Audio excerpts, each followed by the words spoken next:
Shalom Bapak Ibu yang dikasihi dalam nama Tuhan Yesus. Kembali kita bertemu kembali hari ini pada tanggal 9 April tahun 2020. Besok kita akan merayakan Hari Jumat Agung. Merayakan di mana Tuhan Yesus disalibkan dan mati. Setelah itu hari Minggunya adalah hari Paskah, di mana Yesus bangkit dari kubur. Oleh karena itu alangkah baiknya kita mempelajari firman Tuhan pada hari ini untuk supaya kita mengerti arti dari kematian Yesus di kayu salib. Pembacaan firman Tuhan kita hari ini diambil dari Lukas 9 ayat 43b sampai dengan 45.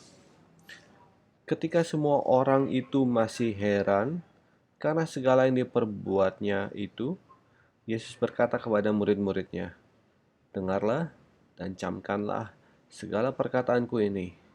Anak manusia akan diserahkan ke dalam tangan manusia. Mereka tidak mengerti perkataan itu, sebab artinya tersembunyi bagi mereka, sehingga mereka tidak dapat memahaminya, dan mereka tidak berani menanyakan arti itu kepadanya." Ya, Lukas 9 ini meneruskan dari pembacaan firman kita kemarin, yaitu ayat uh, Lukas 9 ayat 18 kalau tidak salah. 18 sampai dengan 21 yang kemarin kita perbincangkan, kita baca mengenai mengenal Yesus kembali. Di ayatnya yang 43b ini ada dua hal, 43b sampai 45, ada dua hal yang patut kita renungkan,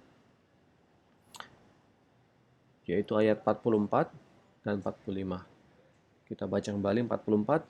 Dengarlah dan camkanlah segala perkataanku ini. Anak manusia akan diserahkan ke dalam tangan manusia. Ayat 45. Mereka di sini adalah murid-muridnya. Mereka tidak mengerti perkataan itu, sebab artinya tersembunyi bagi mereka, sehingga mereka tidak dapat memahaminya, dan mereka tidak berani menanyakan arti perkataan itu kepadanya. Kalau kita melihat kembali pembacaan firman Tuhan kita kemarin dan diskusi kita, yaitu mengenai mengenal Yesus kembali. Di sini kita akan melihat mengapa perlunya pengenalan akan Yesus. Apabila Bapak Ibu sekarang sedang bermasalah, mungkin ada dari Bapak Ibu yang terinfeksi oleh virus corona, ataupun Bapak Ibu yang harus keluar dari pekerjaannya karena pengurangan jumlah karyawan, ataupun apapun juga, ataupun ada yang tidak dapat bekerja karena alasan apapun yang lain. Mungkin ada dari Bapak Ibu yang merasa stres, atau ada yang merasa kekurangan karena tidak bekerja, tidak mempunyai uang untuk membeli makanan untuk anak dan istri, dan lain sebagainya. Di pembacaan firman Tuhan ini, terutama di ayatnya yang ke-45. Maaf, sebelum kita masuk ke 45, kita baca dulu kembali ayat 44. Dengarlah dan camkanlah perkataanku ini. Anak manusia akan diserahkan ke dalam tangan manusia. Yesus mengatakan bahwa Yesus sendiri sebagai anak manusia akan diserahkan ke dalam kematian oleh orang-orang yang akan diselamatkannya, yaitu orang-orang Yahudi di tangan orang Romawi. Pertanyaan di sini, apakah Yesus dapat untuk tidak disalibkan? Apakah Yesus punya pilihan untuk saya tidak mau disalibkan? Saya tidak mau di dunia ini di mana saya harus disiksa. Saya tidak mau di dunia ini di mana saya dihina. Apakah Yesus mampu untuk melewati itu? Maksudnya melewati itu untuk tidak disalibkan. Jawabannya dia mampu. Dia bisa saja tiba-tiba menghilang dan sudah tidak ada disalibkan. Tapi di sini kita melihat bahwa Yesus itu setia. Setia akan apa? Setia akan perintah dari Bapa di surga. Ada alasan kenapa Yesus harus ada di dunia ini. Ada alasan kenapa Yesus harus mati di kayu salib.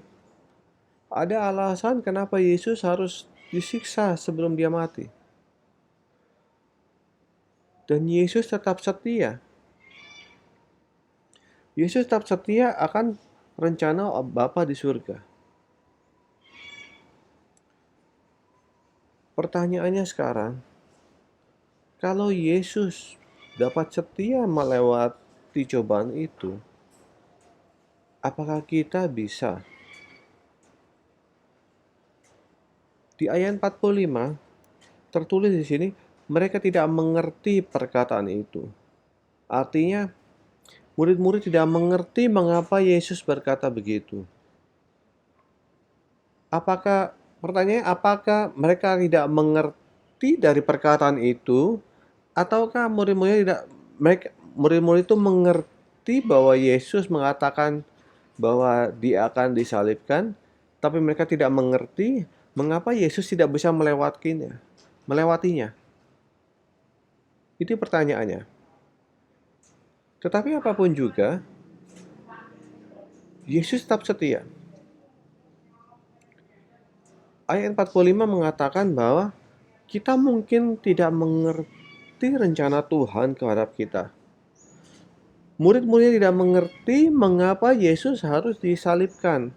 Murid-muridnya tidak mengerti mengapa dia harus mati di kayu salib. Murid-muridnya tidak mengerti mengapa Yesus harus disiksa. Tetapi Yesus tetap setia. Sama seperti sekarang, kita mungkin sekarang tidak mengerti mengapa Tuhan membiarkan adanya virus corona di dunia ini.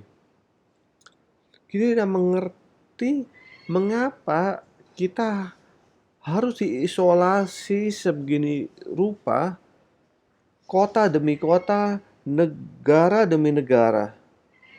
Satu dunia diisolasi hanya karena virus corona ini. Mungkin kita tidak mengerti.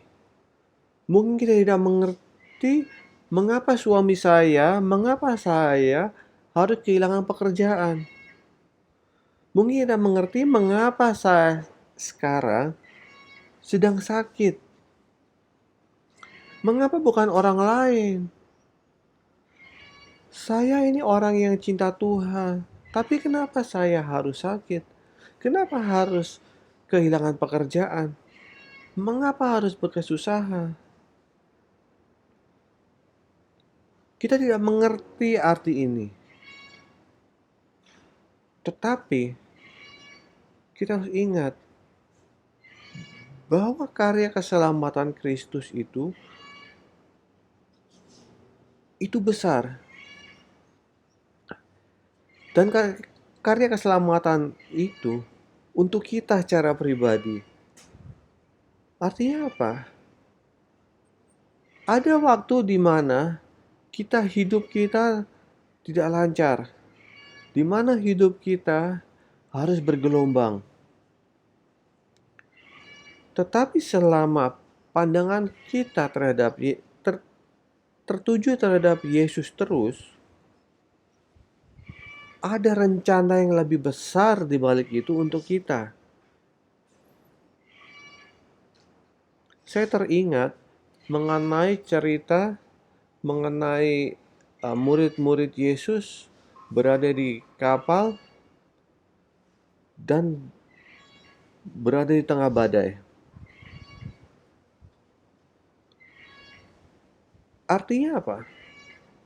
Orang-orang yang sudah hidup dekat dengan Yesus pun harus mengalami badai goncangan. Artinya apa?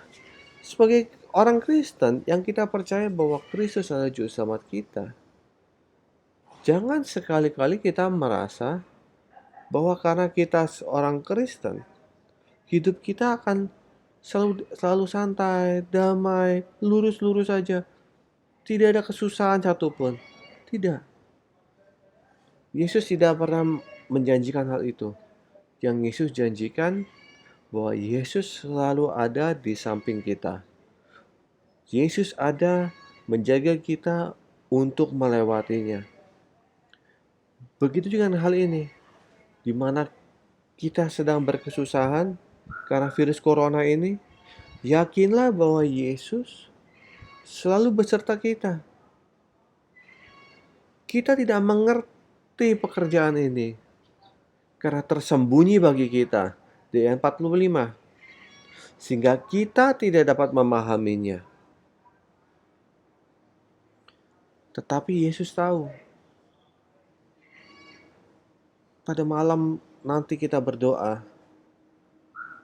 kita doa begini, Tuhan Yesus, saya tidak tahu mengapa hal ini harus terjadi pada kami.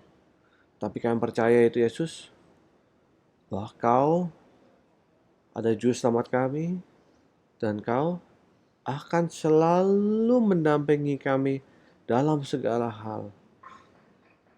Kehendak-Mu terjadilah bagiku. Demikian Bapak-bapak, Ibu-ibu, tetap semangat, tetap setia pada iman kita, dan Tuhan Yesus memberkati.